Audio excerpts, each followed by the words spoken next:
తెలుగు రాష్ట్రాలతో పాటు కర్ణాటకలో దొంగతనాలకు పాల్పడుతున్న బ్రూస్లీ గ్యాంగ్ను పోలీసులు పట్టుకున్నారు. ముఠా నాయకుడు సహా 3 పాత నేరస్తులను చిలకలగూడ పోలీసులు అరెస్ట్ చేశారు. నిందితుల నుంచి మొబైల్ ఫోన్, స్కూటర్తో పాటు 2,25,000 రూపాయల నగదును పోలీసులు స్వాధీనం చేసుకున్నట్లు తెలిపారు. కర్ణాటకకు చెందిన వ్యక్తి బ్రూస్లీ పేరు పెట్టుకుని నేరాలకు పాల్పడుతున్నట్లు వెల్లడించారు.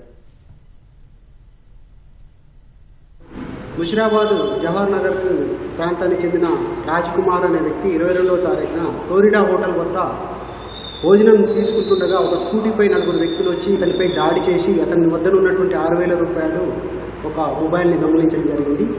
అట్టి యొక్క కేసుని మేము పోలీస్ స్టేషన్లో ఫిర్యాదుగా స్వీకరించి ఎఫ్ఐఆర్ నమోదు చేసేసి నిన్న పట్టుకోవడం జరిగింది. పట్టుకోగా అతను ఇక్కడే కాకుండా అనంతపురంలోని ఒక